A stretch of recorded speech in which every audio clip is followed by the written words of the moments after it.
Publication அந்த லிஸ்டே வருது. Okay, so இதை வந்து அந்த புத்தகங்களை நான் வச்சிருக்கேன், கம்ப்யூட்டரில் வச்சிருக்கிறேன். ஆர்வம் உள்ளவங்க நீங்கள் கேட்டீங்கன்னா நான் உங்களுக்கு தரலாம். அடுத்தது வந்து நூல்கள் படங்களாகவே வருகின்றன. உதாரணமா ஒரு 200-300 ஆண்டுகளுக்கு முன்பு எனது அப்பா ஒரு விவசாயி, தாத்தா தாத்தா தாத்தா தாத்தா தாத்தா அவர் ஒரு விவசாயி. அவர் எப்படி இருந்திருப்பார், என்ன ட்ரெஸ் போட்டிருப்பாங்க, என்ன உடை அணிந்திருப்பாங்க நமக்கு தெரியாது இல்லையா?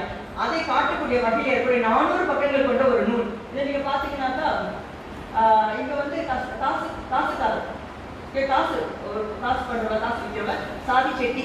ஓகே, அவங்களுக்கு வந்து செட்டி சாதின்னு சொல்றாங்க. அவருடைய பெண் சாதி இங்க இருக்கிறாங்க. அங்கே அவங்களோட ட்ரெஸ் இருக்காங்க, பிளவுஸ் போட்டுருக்க மாட்டாங்க, இந்த மாதிரி ட்ரெஸ்.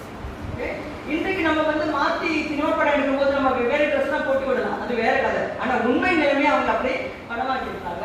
ஸோ அடுத்து நீங்க பார்க்கலாம், முத்து இருக்குல்ல, முத்து மாலை, அதை வெட்டி அறுத்து அவர் செய்கிற ஒருத்தர் வந்து முத்து வணிகன் தெலுங்கன் சார் இவன்.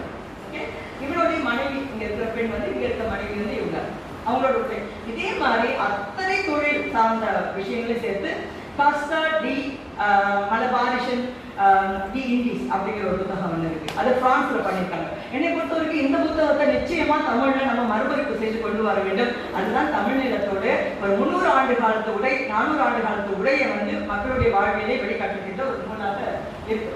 ஸோ அடுத்து நம்ம நிறைய பேசுறோம்ல, செந்தமிழ், இனிய தமிழ், அதெல்லாம் சொல்றோம். கூலித்தமிழ்னு ஒன்று இருக்கு. கூலித்தமிழ்னு ஒன்று இருக்கு. அது எப்போ வந்தது? இந்த இன்டென்ஷன் லேபர்ஸ்ன்னு இருக்கு இல்லையா? எப்பொழுது நம்ம வந்து பண்ணையாளர்களுடைய தொல்லைகள், மன்னர்களோட தொல்லைகள்ல மாட்டிக்கிட்டு ஏற்படி 400-500 ஆண்டுகளாக நம்ம மக்கள்லாம் வந்து புலம்பெயர்ந்து பல்வேறு நாடுகளுக்கு போனாங்களோ, அந்த காலகட்டத்தில் கூலிங்கிற வார்த்தை உருவானது இல்லையா தமிழ்லேருந்து? அந்த காலகட்டத்தில் கூலி